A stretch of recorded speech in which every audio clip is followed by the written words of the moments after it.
All right, guys, in today's video, we've got another interview for you today. It's Dr. Marcus de Brun. Dr. de Brun, welcome to the show. Thanks for being on. I want to start off. We did an interview earlier on today, and it was with Fiona Marie Flanagan. It was very big picture about this corona crisis, and then we went into the current BLM riots that are happening and the solidarity marches that are happening, and the conflicts within that narrative. But today we're going to narrow our focus to Ireland and specifically to an area that you've been dealing with, which is, I suppose, what I can only describe as a scandal that's happening in the care homes. And there was a tweet that I read out in that interview with Fiona earlier on. And look, this is not something that's just contained within Ireland, but we will talk about the Irish experience here. But it was from somebody tweeting about this, saying that they hadn't seen their father, hadn't been able to go to their funeral, and yet now we have people dancing in the streets and protesting everything else, and the narrative is just completely all over the place. But I do want to talk about that. Dr. de Brun, you've been one of the few people in this country who began to call out the bias in the mainstream media narrative, the inconsistencies, the absolutely horrific government policy that they've chosen around COVID-19 and how to deal with it, particularly the elderly and supposedly the people who are most vulnerable are supposed to care for the most.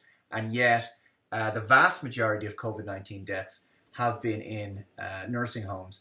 So we're going to get into all of that because I know that you've done a great report on that before, which I did read out on the channel. Can you just give us, for people who don't know, an introduction to yourself and your background, and then we'll go into that report.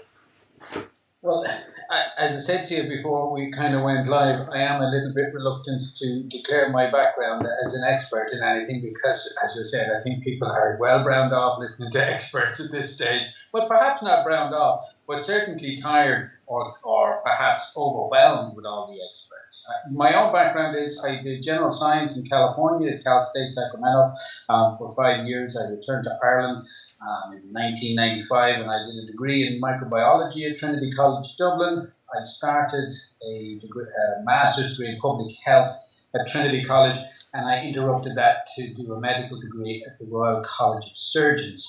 After that, I worked in Irish hospitals and in general practice for a year or two, and then I moved to New Zealand with my wife and kids, and I trained to be a general practitioner in the New Zealand system. I qualified as a GP over there, returned to Ireland in about 2010 and opened up my own practice in North County Dublin. And then about 2 years ago, I was elected as a member of the Irish Medical Council, and I resigned that position.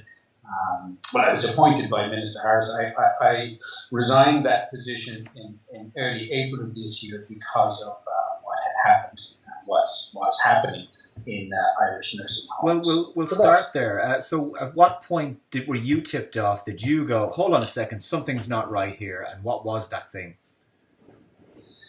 Well, things started, as you probably know, and people are aware at this stage, I think COVID-19, the first case was picked up, identified in Ireland around February 28th, 29th.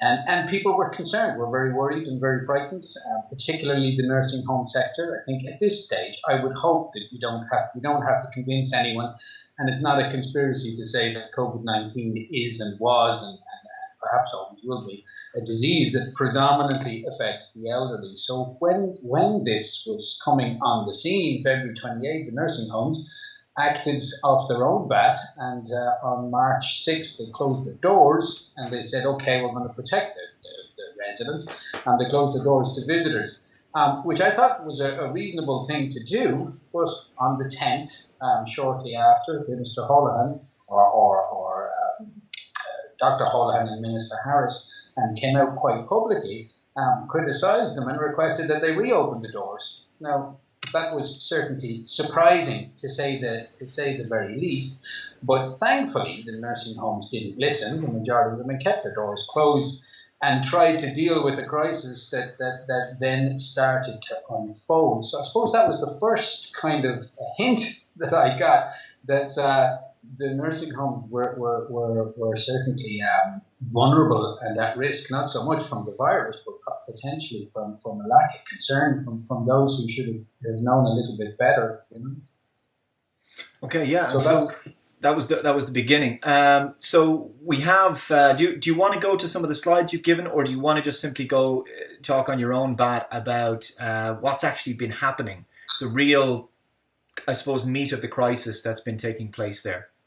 Well, no, you can go ahead and pull up the slides. Yeah, I suppose people find it, I think we all find it generally a little bit easier to see slides when somebody's talking. absolutely. We have the Perhaps it legitimizes things a little bit better. exactly. Well, the Irish Times. What you've given me here. So you give me a series, a timeline of articles. Coronavirus timeline of a pending catastrophe in nursing homes. Conflicting decisions on visiting and changing guidance on outbreaks in nursing homes. Nursing homes. Well, there you are. That's the first slide, and that shows that kind of details. That was an article in the Irish Times and kind of details. You know, I suppose the reason I sent you that slide, I suppose I don't want people to think I'm making things up. That's that closing of the doors on the 6th and the direction from the minister and from Dr. Holohan on the 10th to reopen the doors. You know, that has already been reported in the media, so it's a fact as opposed to something that I'm pulling out of my imagination. You know, I think I'm cautious because I think people have been bombarded with so much information that I really do want to make sure that what I'm saying is factual, yes. And at least people can see that it's factual. So that first slide there is an article from the Irish Times detailing the minister and Dr. Holohan's instructions to open the doors. I suppose that's when it kind of started. You know, the shortly after that, I mean, the lack or the inability for nursing homes to secure things like PPE and things like oxygen. You know, I mean, we were asked, doctors were asked to try and manage this crisis in the nursing home, and one of the first things that I did at my own nursing home was try to establish do not resuscitate status for the residents. Now, what a DNR or do not resuscitate status means is that in the event that someone contracts a very serious illness or is in a very serious compromised medical condition, that the family and the doctor and everybody concerned and the resident too have all come to the agreement that, look, we'll care for them in the nursing home and we won't send them into the hospital and get the jump leads attached and kind of alarms and bells, because all of that might be more dangerous or more harmful to the patient and create unnecessary pain. So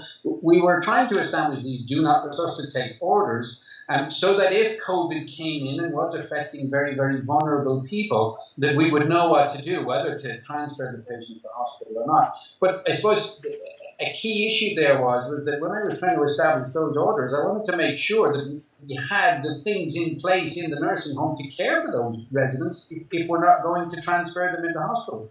And of course, as you know, and as most people know, COVID is a respiratory illness, and the death by COVID is a horrible thing to watch, but it's a respiratory failure and respiratory distress. So these people need and should have supplementary oxygen, for example. So when myself and the nursing home management brought this issue up that we needed to the HSE, that we needed supplementary oxygen for these people, but the nursing home management tried to ring the gas company and get extra supplies of oxygen in the midst of the crisis unfolding, and they were told, and we were told that, well, you can't get an extra oxygen tank unless you give us back an empty. You know, now this type of situation was starting to become infuriating for me. So I rang the Department of Public Health, we rang the HSE trying to secure oxygen, and we're just met with raised eyebrows and confusion, and you know, we'll look into that and we'll look into this. So, you know, things started to unfold, not being told to open the doors, not being told to establish do not resuscitate orders, but not being provided or having access to oxygen or PPE. These things started to become very, very frustrating.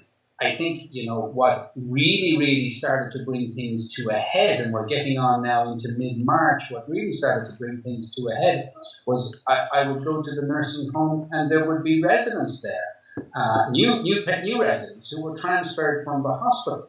So from kind of mid-March, the hospitals were cleared.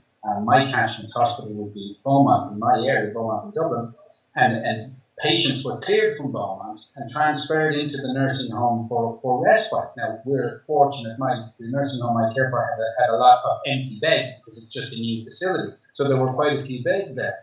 So new patients were being transferred from Beaumont into the nursing home. And when I would arrive, let's say patients would arrive on a Friday or midweek, and when I would arrive to do my round at the nursing home, I was asking, well, where's the test results for these patients? Have they been tested before they left the hospital?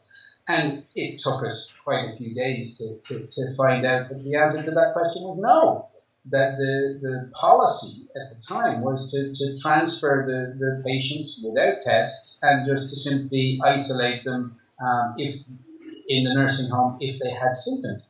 So things really started to kind of, not add up in my mind. We're getting transfers of patients from the hospital. We can't get supplies of PPE. The ministers told us to open the doors. And all of this is playing out like something of a tragic sort of a comedy of errors, So these sorts of things, I suppose.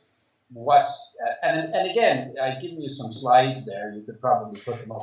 Yeah. So with slide 2, you mentioned hospitals cleared patients are dumped into nursing homes to make way for surge. That never came. This is important. Again, we've previously talked about the data modeling, which people have now looked at the data modeling and said that's absolute garbage. The coding was absolutely horrific.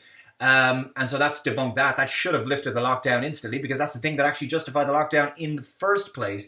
As well as that, this is something you mentioned in the document that I read before, which was the government had made the claim that we could have 85,000 deaths and all this kind of thing. And they also said at the end of March, I remember they said it was going to be 15,000 cases. There were actually just over 3,000 at the time. So they were completely off. But a lot of people would say then retroactively, you see, we didn't get all those excess deaths because we did the social distancing. But as you quite rightly said, and I hate this kind of historical revisionism the media will do, these games they play, as you rightly said in that piece, that estimate was made publicly by Varadkar when most of the restrictions had been put into place. And it's very, very similar to in Sweden. As we know, Sweden went for a much more liberal approach when it came to the lockdown. They were told they were going to have between 80 and 90,000 deaths by the summer. They've had next to nowhere near that. We will get into the Sweden thing because that does factor later on into George Lee's thing. But was there anything else you wanted to say with respect to what the government said and when and how far off that ended up being? Well, I don't know at this stage, is there even much point, when you do offer any degree of criticism for what's gone on in respect of the lockdown, you're immediately silenced with the assertion that, well, we didn't have and these things didn't happen because of the lockdown. So it's a very, very difficult position to fight, a very, very difficult corner. And I think, all I can do is certainly stick to the facts and stick to kind of things as they as they happen, But I suppose things certainly came to a crux, and what triggered my resignation from the medical council, and the point that I got to where I said I could no longer stand over this was a letter that we got from the, not just me, but all doctors looking after nursing homes. There was a policy change in the midst of the crisis, where on March 21st, the nursing homes and doctors looking after them were issued with a directive, and we were told that, if a resident has COVID in your facility, then we're not going to test, or no one else is eligible for testing. Now, I really couldn't get my head around that or understand that, and I found that really brutal, and I found it quite cruel at the time, because when you're working in a nursing home and when you're trying to make a diagnosis of COVID, you're dealing with elderly people, some of whom have underlying respiratory conditions, and underlying health issues. So making a diagnosis in the nursing home setting is probably one of the most difficult places to make a diagnosis. Now, on March 21st, to be denied access to testing, refuse the ability to test those very people who you need to find out. Remember, this is at the height of the crisis. This is when the cases are expanding in nursing homes. So it's absolutely crucial for me to be able to determine, does a patient have COVID, does a resident not have COVID? For example, if a resident does not have COVID, then it may be a bacterial infection. It may be a pneumonia. I can institute antibiotic therapy. I can have a whole different treatment plan in place if I can know, is this or is this not COVID? Now, given that the lockdown and all of the measures and all of the kind of things that are in place at the moment and were in place then, were all to protect this most vulnerable group, in the midst of the crisis, to turn around to doctors and say, well, these people are not even going to be tested, I really, I could not understand how and why that was. And, to assume that they all have it, I've mentioned publicly and I've stated publicly, this kind of treatment of people would be kind of something that you might apply to livestock, but not to human beings. And I thought that this was absolutely despicable. Bear in mind, I'm returning to my surgery. So I'm going to the nursing home and I'm putting patients down for testing. Those patients, and I didn't find out until some time later, but the residents that I'm putting down applying for tests were booted off the test request, booted off the waiting list. Now, bear in mind, during this time, I'm returning to my surgery and I'm fielding calls from anxious moms, anxious dads, kids with runny noses, and all of these people who I clearly know, some of them are out doing their shopping when they're ringing looking for a test, who I clearly know are not in need of a test or certainly are not at any risk of COVID. According to the guidelines, they're entitled to, and I have to, and I do, doing my job, I put them down for testing. So I'm in this entirely ludicrous situation where I can't get the very people who need to be tested for their safety, for the safety of the staff, to try and institute some isolation, to try and understand some do not resuscitation, an absolute need, an unequivocal need for testing. Those people are booted off the test list.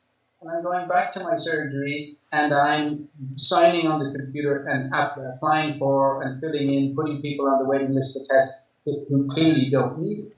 I mean, I found myself in an utterly ludicrous situation and a deeply disturbing one. And at that point, I had to draw a line underneath that and resign. And bear in mind that situation stayed in place from March 21st until April the 9th. So for a full 3 weeks in the height of the crisis, the people who needed testing were denied testing, and people are scratching their heads now wondering why we've had over 1,000 deaths in nursing homes and why it's been the vast majority of people in Ireland have died in nursing homes when those people themselves were denied tests, denied oxygen, denied the basic fundamentals. Well, this is perhaps going to factor in more to what Professor Dolores Cal was working on, and I'm going to get into that with her because it references hydroxychloroquine, which is the whole study, the whole analysis of trying to debunk that, which was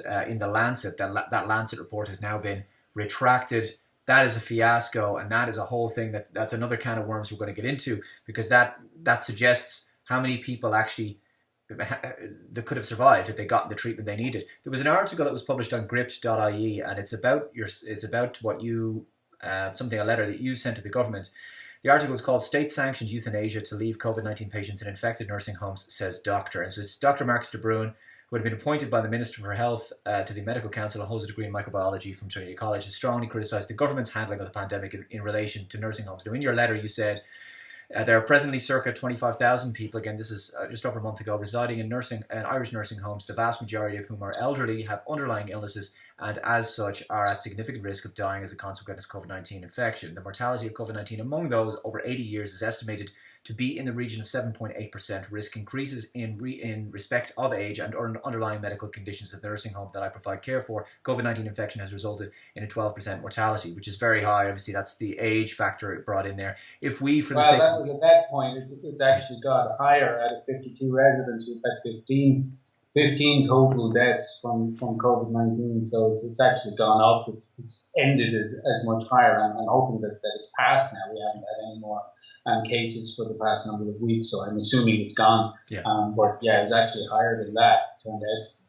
But you said if we, for the sake of numbers, estimate mortality in Irish nursing homes at 10% and apply this figure to the population of nursing home residents, 25,000, this would give us an expected mortality rate of somewhere in the region of 2,500 deaths within the sector. At the time of writing, roughly half of the reported deaths to date have occurred within the nursing home sector, 500. And this leaves us with an expected mortality of some 2,000 people presently residing in the Irish nursing homes. The government has recently begun swab testing for nursing home residents and staff. This is helpful in the management of cases within the home as it allows for isolation of residents' efforts at containment within the home, etc. Testing also provides GPs with a confirmed diagnosis. I'll just skip to the final paragraph, which is where you said that if it were possible, COVID negative residents were permitted to return home to temporarily isolate, cocoon with their COVID negative families, the risk of transmission and subsequent mortality would be substantially reduced. It is understood that many residents would not be medically fit for transfer. I've heard the same argument made in the UK. Why weren't people simply sent home? And many families would not be capable of providing care in the home setting.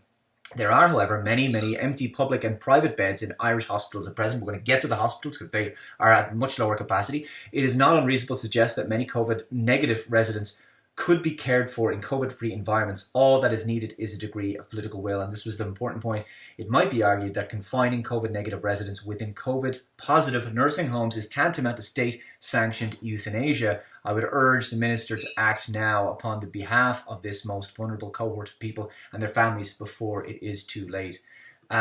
It's an extraordinary statement, and yet it makes an enormous amount of sense.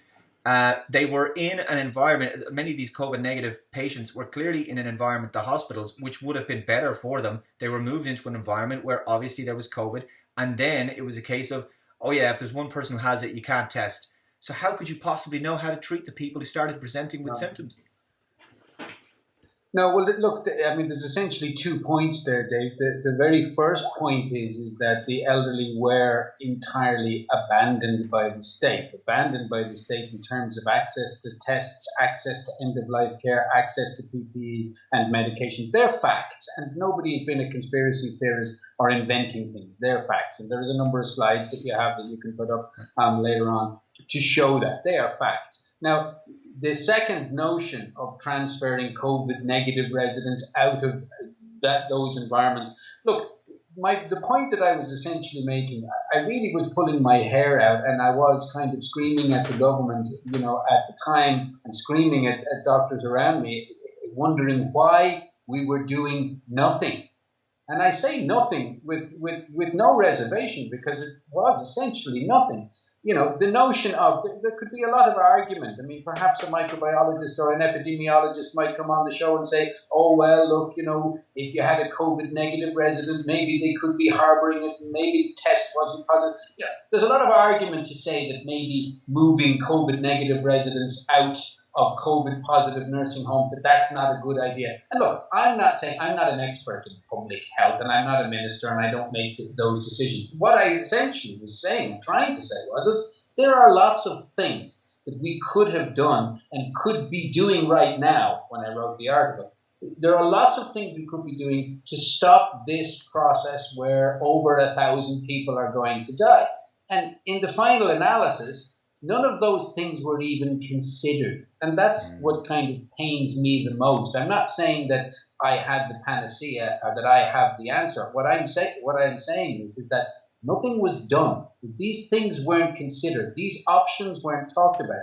Like, for example, if you say and I did, I rang some of my patients and I said to some of my patients, look, we're testing out. We finally got access again because on the 9th of April, the government allowed us then, to test residents in nursing homes. I said, and I rang some of my patients, and I said, look, we're testing all of the residents in the nursing home. I know you, and I know your family, and I know that so and so, the resident in the nursing home, can be cared for at home because I know my patients reasonably well. And I told those families, I said, look, if it comes back that he is negative and there's COVID in the nursing home, if you want to take him out of that environment, I'm here to support you. I'll get you tested, and we'll do weekly tests. We'll work something out if you want to get him out of there, so that he doesn't essentially die. Now, I'm not saying that that should have been a national policy or anything like that, but I'm saying that it could have been, that things could have been thought about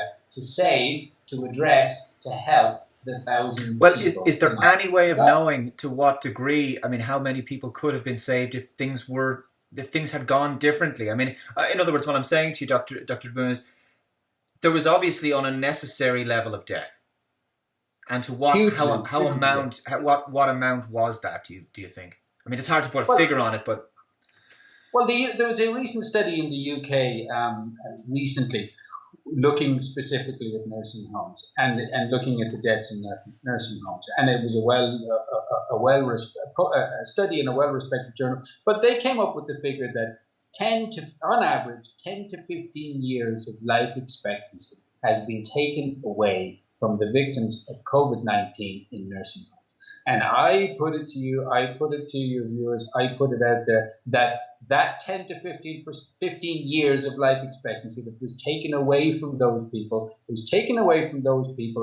because of neglect, because of a pure brutal neglect. And the absolute irony here, in all of this is that they were the people, when COVID-19 emerged and as it traveled across Europe. Remember, Ireland was the very last European country to get COVID-19. By the time it got here, we knew, the dogs on the street knew, it's coming after the elderly. And where are the elderly, the vulnerable elderly, the unwell elderly? Where are they in Ireland? Well, a Leaving Cert student would be able to tell you that there's 25,000 of them in Irish nursing homes. So certainly a lot of life expectancy was taken off of these people. Certainly a lot could have been done. But again, in terms of what could have been done, that's pure, perhaps I'll be criticised that that's pure speculation. But the facts of the matter are, the absolute facts are, that these people were denied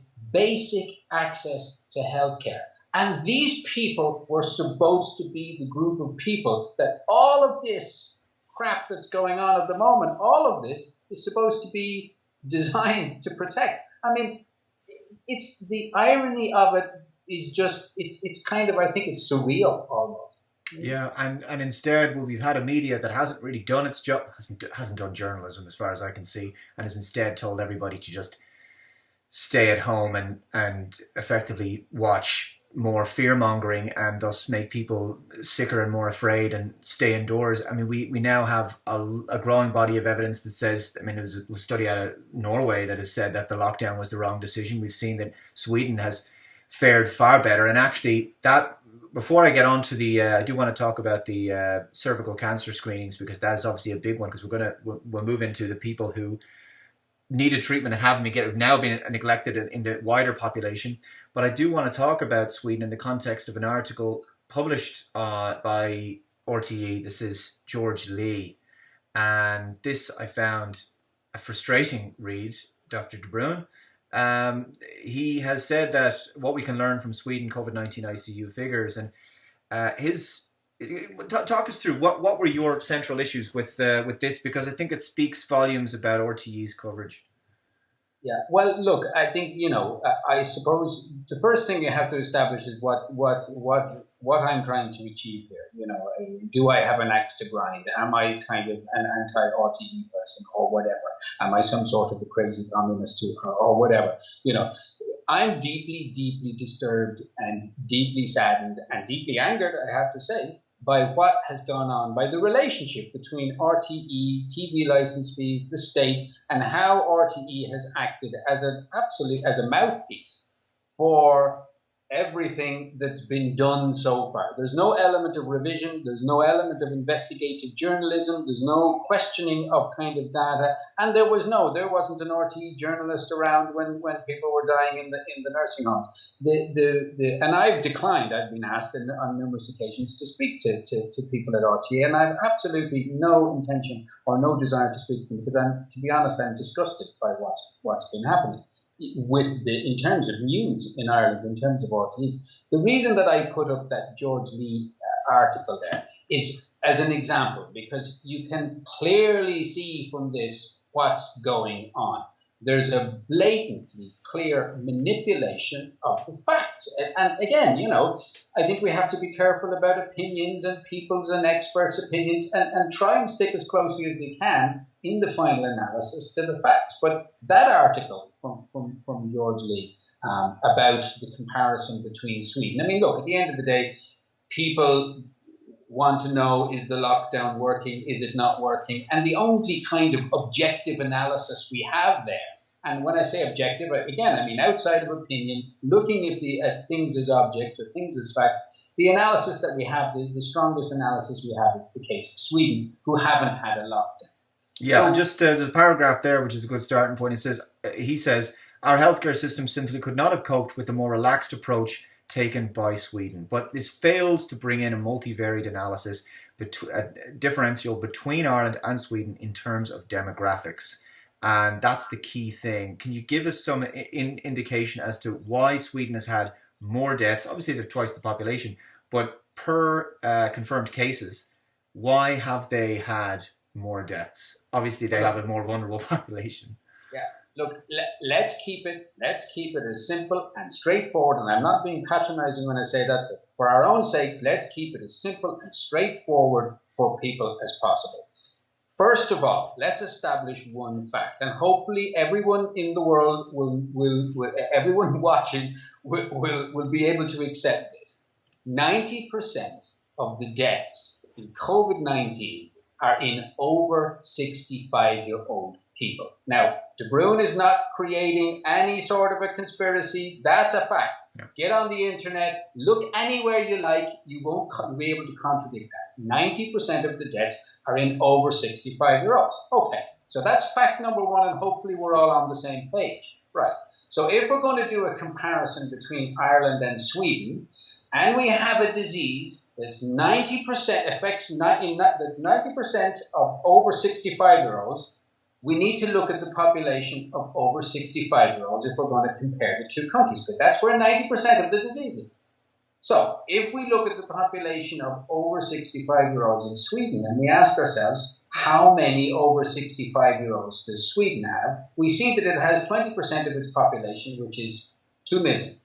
Sweden has 2 million over 65-year-olds. Now, again, I have to reiterate, for my own sake, because sometimes I wonder if I am going crazy, let me reiterate, 2 million over 65-year-olds in Sweden. That's a fact. Get on any kind of demographic website, Wikipedia, 2 million over 65-year-olds. Right.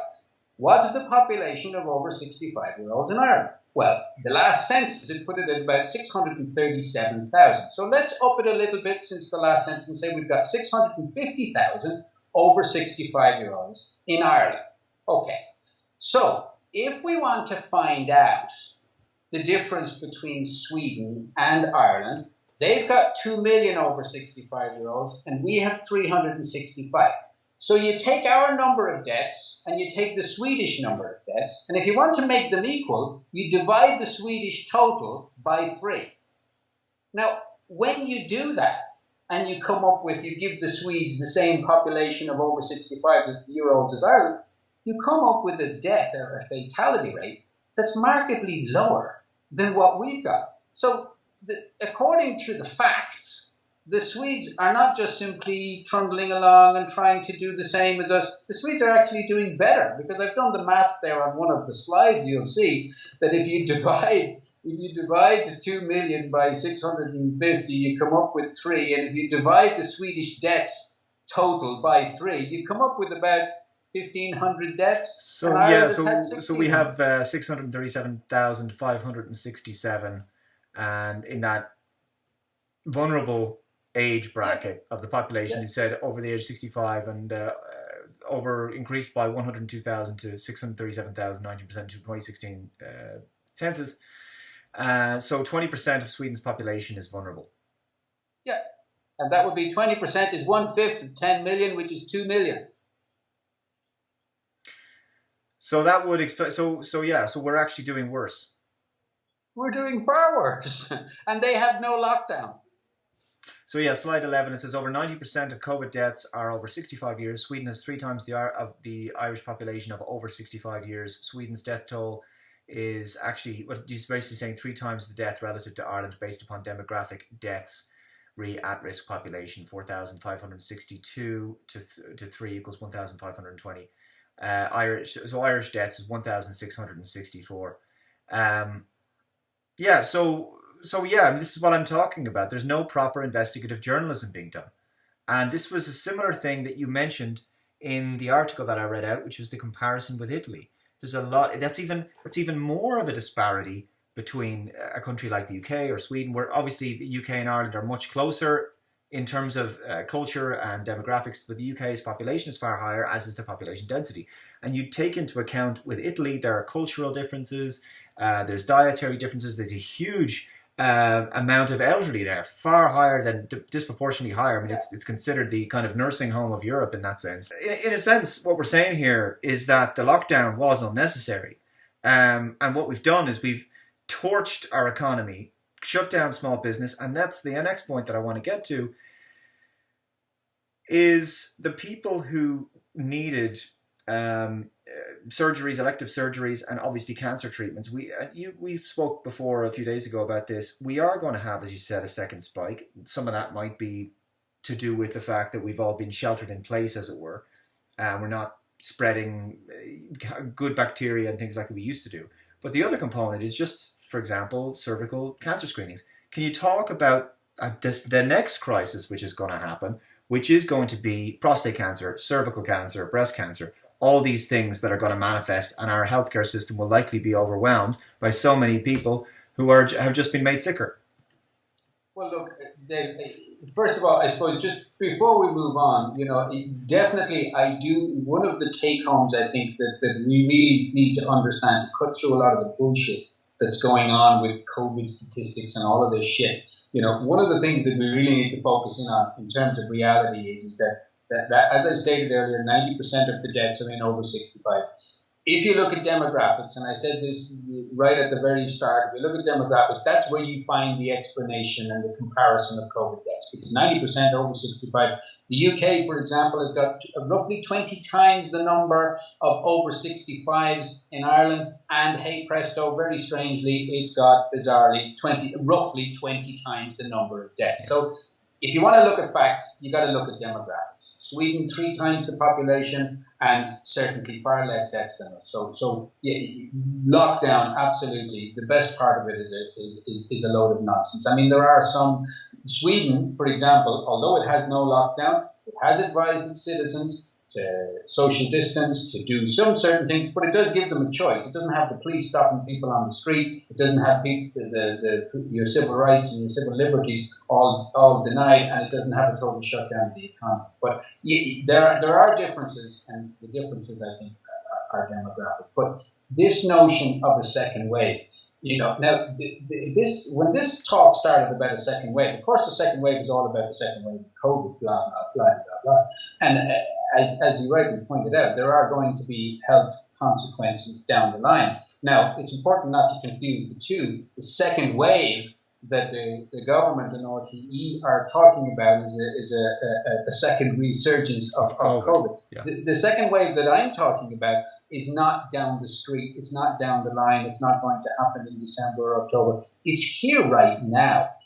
I had a woman call me last week, complaining of bleeding, of vaginal bleeding, and she hasn't had her smear in 3 months.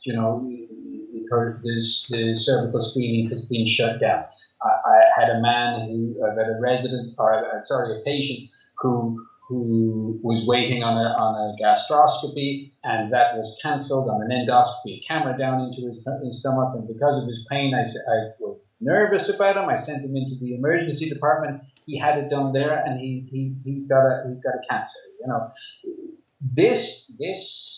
This unthought out, ill-considered, radical shutdown of our health service. It's not going to create a second wave that's going to be down the road in 6 months or 2 years. Yeah, we will still be feeling the consequences in 6 months or 2 Well, years. this is the frustrating. We've neglected the elderly, and now we're neglecting people who are currently sick for the last few months who need treatment. If we just said, sorry, we're just going to put you further down the list so our nurses can, I don't know, dance in TikTok videos. What is our hospital capacity? Is it down to 30% now? Look, this is an absolute inexplicable catastrophe, and I really don't understand how people like myself, people like Dolores, people who are complaining are lumped into the basket of being some sort of lunatics. You know, this is, in terms of screening, if you just take 2 screens, if you take cervical screening, you're talking about 20,000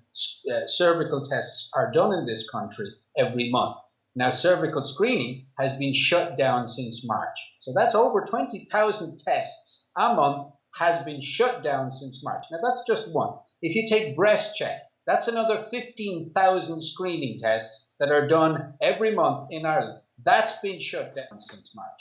Now, again, I'm going to be labeled as a conspiracy theorist for saying this, but here's a fact. Let me give you a fact. In cervical screening, 5% of tests are generally abnormal. So let's do the math here. 30,000 tests a month for 3 months. Let's say 90,000. What's 5% of, let's say, 100,000? That's 5,000 abnormal tests. So women and with potential breast cancers, potential cervical cancers, 5,000 of them with abnormal tests are walking around now in Irish society. And at the best of times, if this comes back online in the coming weeks or coming months, at the best of times, a woman may have to wait up to a month or a few weeks to get her smear, and then another few weeks to get her result. So when those women, when all of those, that 90,000, those 90-odd thousand tests, when they're put back into the system again, by the time we get to the 5,000 that have been, between 3 and 5,000 that have been missed so far, by the time we get to those, it's inconceivable to suggest that those cancers, those abnormalities, won't have advanced to the point that people will die. So we have worsened. Right. So there's people who needed treatment. They needed it to be contained. They needed to be treated, and we've just worsened their situation. It's going to be their cancers or whatever other conditions that they have. They need treatment are going to be far worse. And then what's going to happen is they're going to effectively overload the system, and people are going to die as a consequence because they'll have advanced, right? These cancers will have advanced so far. That's I'm at a loss, really, to actually consider this. This is the exact. This whole thing has been trying to save life. This is precisely the opposite of what you would do to a population to try to preserve people's lives and to save as many people as possible. Look, any doctor, and not just me, but any doctor will tell you that cancer is curable. Cancer is entirely curable. But there's a but, a very important but. And the but is if you get it quick enough. If you get a cancer in situ, if you get early changes on the cervix, if those thousands of women who have now been missed, if they are got to early, you can cure the cancer. But the later it's left, the more dangerous it is and the more fatal it is. Now, I mean, I'll give you an irony here. When I started to complain about this, one of the reasons I started to complain about this was 3 weeks ago. I came home from work one day and my wife told me that our little Dachshund, the little sausage dog, that he jumped off the sofa and he hurt his back, and she brought him to the vet. Now, and the vet told her what to do and gave him a tablet and this and that. But I spent the evening scratching my head trying to understand, if my wife can bring the Dachshund to the vet, why is it that thousands of women in Ireland, many thousands of women in Ireland, can't go and have a screen at empty hospitals, at empty COVID hubs, at places that are certainly not running far below capacity? Why is it that I can go and get a McDonald's or go into Harvey Norman, that these things should be important, but not cancer screening? I mean, we're living in some sort of a surreal and crazy sort of a reality. Well, this is actually, it's not related, but it it is on point in terms of the logic that you're making. Somebody recently said, Effectively Easter was cancelled, so people couldn't celebrate. People couldn't recognize the death of Christ, but they could recognize the death of George Floyd, and they do so in their thousands, as they did here in Dublin and elsewhere, which is quite extraordinary. But other than cancers, the other things all the other things, prostate cancer would be another one, but all of the other treatments and elective surgeries, to say nothing about that, we have to look at the mental health toll that this has taken. I mean, this has never been done before, that the entire population of planet Earth has effectively been put under this quarantine, this lockdown, and then fed daily in newspapers, on television, on the radio, death, death, death, fear, fear, fear. Have you noticed at all an increase in depression and so forth? Oh, without a shadow of a doubt. I think if you contacted any GP in Ireland, I don't think my position is unique. Certainly, I would have had on my normal prescription practices for antidepressants and anti-anxiety tablets and medications and the phone consultations that I'm fielding from patients, the increase certainly in anxiety and depression, it's certainly absolutely huge. I think there has been some studies in the UK about increased rates of suicide and that sort of thing, but it really is it is disgusting what's going on in terms of who are being neglected here. Mental health counselling, therapy sessions, cancer screening, the elderly at the very start. Well, Marcus, we've shut off all of what makes us human, our lives, essentially. We've shut down all the things that connect us to life, that help us cope with these problems. You know, if somebody is an alcoholic and Alcoholics Anonymous was there for them and they did their share circle every week or whatever it was, and that gave them the strength they needed to stay on the path. Well, last time I checked, there's a lot of things closed, but the off licenses are still open, and people can drink at home. It's a recipe for domestic violence. I mean, it's just, as well as you say, suicide, alcoholism, drug abuse. All of these things are going to go through the roof. It's very clear that the lockdown is going to do far more harm now at this point. Now that we know that by and large the virus is effectively gone, or very much going at this stage, that it's in its latent point, and yet we're still in a position here, June 5th, the lockdown, getting out of this is still some ways away. We've had a very restrictive lockdown in Ireland. Yeah. Well, I mean, you're absolutely right. And look, that's a fact, and I'm principally concerned with facts rather than speculation. And certainly, the damage that the lockdown is doing and has done and will do.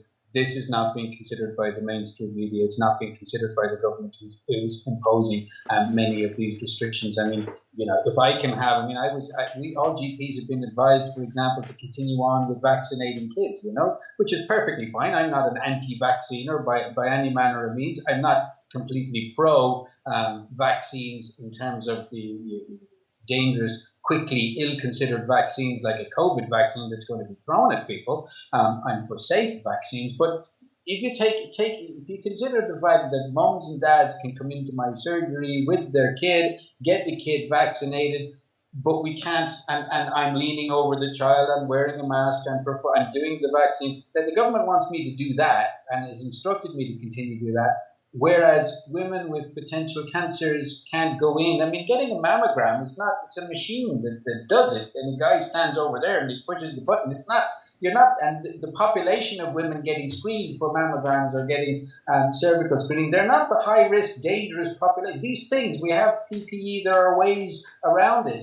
It's very, very difficult to condone or understand what's kind of going on, But I think in many respects there is a very, very strong pressure on the government in terms of an internal pressure, in terms of the pressure from the College of General Practitioners, the pressure from NPET, not to revise, not to in any way change, because the key issue here is that any sort of revision is going to come with consequence, because if everything was done perfectly, you wouldn't have to revise. But revision carries with it an inherent sense that something might have been done wrong, that mistakes might have been made. If we take ownership of that suggestion that mistakes may have been made, well, those mistakes have resulted in the deaths of 1,000 people in nursing homes, of many of those deaths being unavoidable, and of potential cancers, of not potential, I'm wrong, actual cancers. And people not being able to say goodbye to loved ones, funerals, all these things. Absolutely. So there is a real pressure not to revise, not to look at the data, to look at the models, to look at what's going on in Sweden. There is a real pressure there not to revise, because revision carries with it the essential suggestion that mistakes have been made. So I think most of us are stuck into this lockdown. The lockdown is here. It's here to stay. They're going to go through their silly phases and all the rest. But the lack of a voice for example, moms and dads with special needs kids who are stuck at home with no access to special needs help, for children themselves. I mean, I brought my kid down to the supermarket the other day. You know, they've got some plants, some potted plants out the back of the supermarket in the car park, and we were doing some stuff in the garden. So I brought my kid down, a 7-year-old girl. I brought her down, and a 6-year-old girl. I brought the two of them down to go and pick out some plants at the back of the car park. When we got out of the car, my kids are like squeezing my hands tight, looking around, saying, "Daddy, is this okay? Is this lockdown? Is this safe?"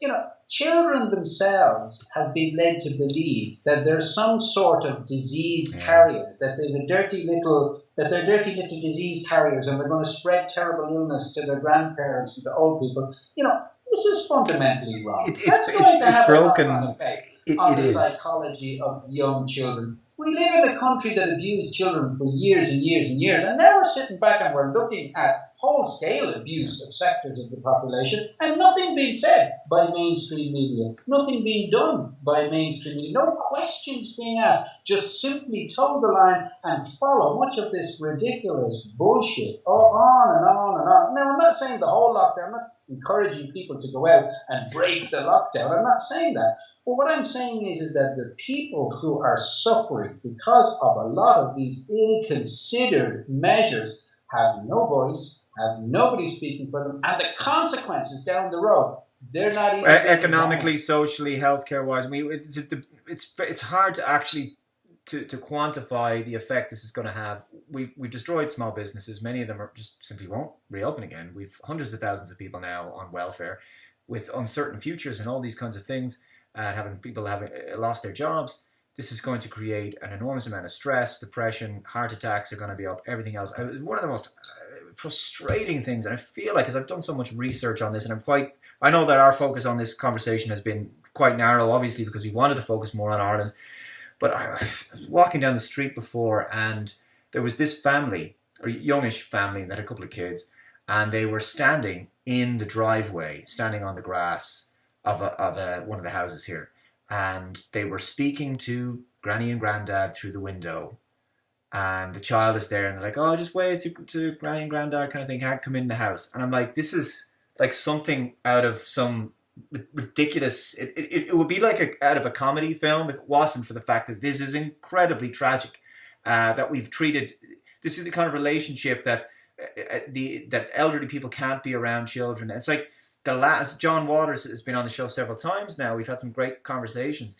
The little things that make life worth living, you know, just being able to hug your grandkids, being able to spend time with them, go to birthdays, go to whatever it is, go to the park, feed the ducks, all the little things, particularly in the twilight of your years, that make life meaningful have been taken from people. And so in this rush to, apparently, I'm much more cynical than you would be, Dr. De Brun, because I'm much more of the mindset, I think this is just by design. That's just my opinion.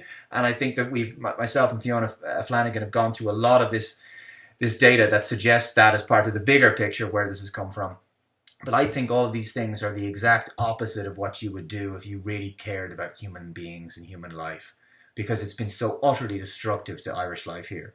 And to our people. And I just think the callousness of it. You see Leo Varadkar out in Phoenix Park with his top off, having a few jars with the lads. And it's like one rule for me and another for thee. And this is how far down the totem pole the Irish people now are. But I do think that this scandal, and that's what it is too big to put a lid on it. And we've seen in Ireland plenty of scandals that have come to light and will be exposed. I'm very confident of that in time. Yeah, well, I think you're right. It is certainly too big perhaps to put a lid on. But my own opinion is that the bigness of it and the too bigness of it, it's too big to actually be revised. And I think that's why we are stuck in this lockdown, and it has to play itself out. But I would hope that at some point that the media, that the mainstream media, that, I mean, look, the relationship between RTE and TV license fees, look, and the government, I think all of that has come back to bite us very, very badly, and hurt us very, very badly, because most people are reasonable people, I think, in Ireland, and they kind of follow the line and follow the guidelines and follow what they're told. But unfortunately, the source for where we've got much of that truth, as pointed out in the George Lee article. And the George Lee article is just one simple example. I mean, Fergal Bowers, I got a note from, or a post from Fergal Bowers a couple of days back, reminding people of the new COVID guidelines. New COVID, just to give you an aside, the government at this stage now has got so bloody desperate to try and find COVID positives that the GPs like myself we got a memo from the Irish College of General Practitioners, who's responsible for the guidelines, and who themselves have been bizarrely, strangely quiet in the midst of all this chaos and this hurt to people. But anyway, the new guidelines for GPs is that we're supposed to test people now for COVID if they have a strange smell or a strange taste in their mouth. That's the new guidelines. And Fergal Bowers came out there and published a reminder to all of us on Twitter that anybody with an altered taste in their mouth, I mean, I put a tweet on or replied to that to say that I don't need to get a COVID test because I know where the bad taste in my mouth is coming from. And the bad taste in my mouth is coming from the likes of RTE, of George Lee and Fergal Bowers. And I'm not being personal or being petty by singling out George or Fergal, but the damage that the media, that RTE has done to democracy, to debate, I mean, when you say it's a tragedy about the kids, I mean, you look at Switzerland, Switzerland came out, more than a month ago, and they said, look, there's no evidence that the kids are hyper carriers of disease. We're going to let them, hug their grandparents. We're going to let them connect with their families. We didn't see any spikes, any big, huge spikes in death. We didn't see anything like that, I would say, RTE, they have an obligation. They have a duty to the Irish people. They are the state broadcaster, and it's their duty to inform, obviously, educate, inform, and everything else, and entertain. Although I don't think they do very much entertainment, but they are supposed to be impartial, and they should be. And their TV license fee should be entirely predicated on that fact, and it should be taken off them. I think there needs to be a massive investigation into that institution. It's completely betrayed the trust of the people. But there was something that I wanted to say, yes, before we finish up. This is something that I will get a lot. I know a lot of other people who are frustrated with the situation will get a lot, and this is why I'd love your perspective on it. It's something we did talk about a few days ago, which is typically they'll say, look, you're telling me that everybody's in on this. This couldn't be the case. All of these doctors who are coming on the television, all these so-called experts who are being interviewed, they all have the same line, Tony Holland and everybody else. Are you telling me that they're all singing from the same hymn sheet? They wouldn't be all getting it wrong.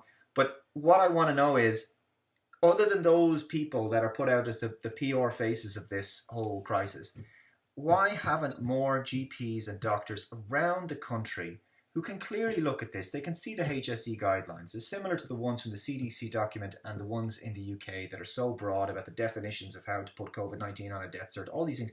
They can clearly see, as you have seen, as Dr. Cahill has seen. Why aren't they coming forward? I mean, is it just a lack of courage? What is it?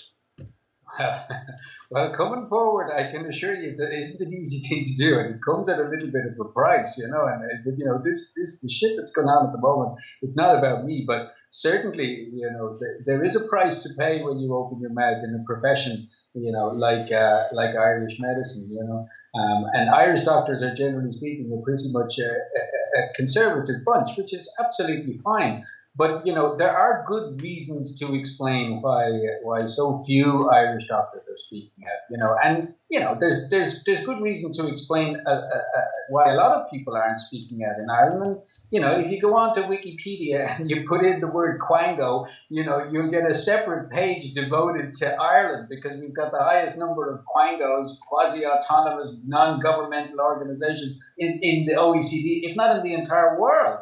The GPs in Ireland, we are essentially governed, or the body who represents us officially is the Irish College of General Practitioners. Now, if you want to be a GP in Ireland, if you want to get a medical card contract and see medical card patients, then you have to be a member of the Irish College of General Practitioners. Now, you can be a member of the English College of General Practitioners or a similar College of General Practitioners, but in order to get a contract, you've got to have a relationship with the College of Practitioners.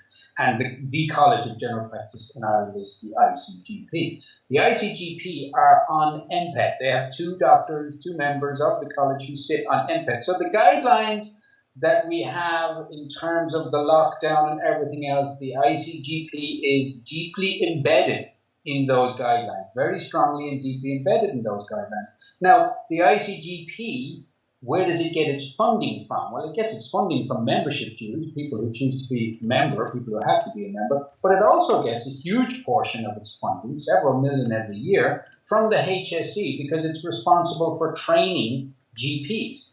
So the relationship between GPs and the ICGP and the ICGP and NPET and the guidelines, that relationship is a deeply embedded relationship. Now, for example, if I was a member of the ICGP, and I'm not, for reasons that I have very little respect for a lot of the things that they've done during this crisis and that they've done in the past. But if I was a member of the ICGP, well, I could be, for example, a GP trainer. And if I'm a GP trainer, then I could get GPs, HSE paid GPs, to come and work at my practice, and I would train them. And that would be free labor for me. So I wouldn't have to pay these GPs a salary. They would work, be trained by me. And the money that's paid by private patients to see that GP would essentially go to my practice. And I would also get a stipend for being an ICGP instructor. So I'd get paid by the ICGP to train the GPs. The HSE would pay the trainee GP's wages. I'd be able to take a day off or take a week off or take a couple of hours off or have a tea break and have free staff at my surgery, as long as I toe the line, I'm a member of the ICGP, and I do what I'm supposed to do. But if you don't do that, if you're someone like me who's dubbed as a crazy or a maverick, then you're out of the club, and the club will rain against you and rail against you. And I've been called all manners of things, from a eugenicist to I was told this morning by another GP that I'm bonkers, And look, I'm constantly reevaluating my own mental health, because I'm looking at a lot of this, at the deaths and what's happening. And I don't mean to smile. I just can't help myself from smiling. When I'm being called bonkers, I have to actually question myself when I look at what's going on in Ireland and say, well, maybe I am. Well, we're all to one degree or another at this point being gaslighted, especially the events of this week. But I just, maybe I'm just too blunt about it, but I'd say, look, if doctors take an oath to do no harm, and their silence actually is doing harm, I think some of these people need to take a good long look at themselves. It's not all about a paycheck. This is ultimately about human life.